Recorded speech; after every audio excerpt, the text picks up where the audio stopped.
Les victimes de la Saint-Barthélemy ont souvent été réduites à leur figure aristocratique. On parle de Coligny, on parle de La Rochefoucauld, c'est-à-dire toujours les grands de ce monde qui ont été victimes de la proscription lancée dans la nuit du 23 au 24 août 1572 par Catherine de Médicis. En réalité, pour rendre justice, il faut s'intéresser à tous ces petits protestants qui sont des apothicaires, qui sont des libraires, qui sont des relieurs, mais qui sont aussi des femmes, des enfants, car les tueurs ne se sont absolument pas arrêtés aux hommes, ils se sont jetés sur leurs voisins, car qui sont les tueurs de la Saint-Barthélemy? Ce sont les voisins.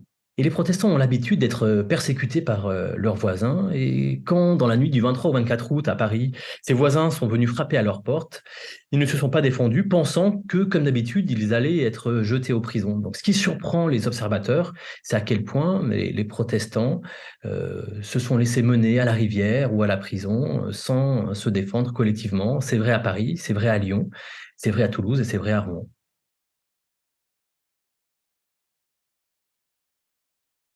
Il est possible de retrouver le nom des victimes ordinaires, mais aussi le nom des tueurs ordinaires. Pour les retrouver, il faut croiser deux types de sources bien différentes qui sont connues des historiens.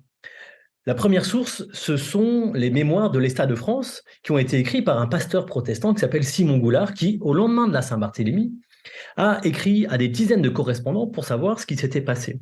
En croisant Simon Goulard avec les archives des notaires, on peut trouver aussi bien le nom des victimes que le nom des tueurs. On peut parler d'une victime. Cette victime, elle s'appelle Marie Robert. C'est la femme d'un commissaire qui s'appelait Nicolas Aubert. Simon Goulard en parle et si on croise avec les archives, on peut retrouver son inventaire après décès et montrer qu'elle a bien été tuée sur commande de son mari, le commissaire Nicolas Aubert. De la même manière, en croisant Simon Goulard avec les archives des notaires, on peut retrouver le nom d'un tueur. On va en citer un, c'est sans doute le pire. Il s'appelle Thomas Croisier. Thomas Croisier, c'est un orfèvre. Il habitait en bord de Seine, vallée de Misère.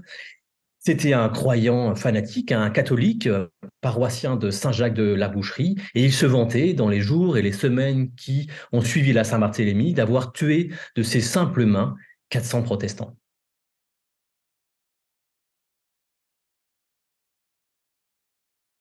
Le tableau de François Dubois est très connu et il est spectaculaire.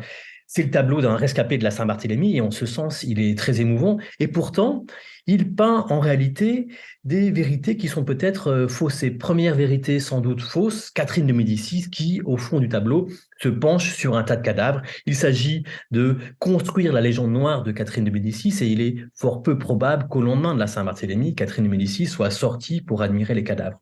L'autre élément de ce tableau qui est problématique, c'est qu'il peint des scènes de mise à mort publiques et en plein jour.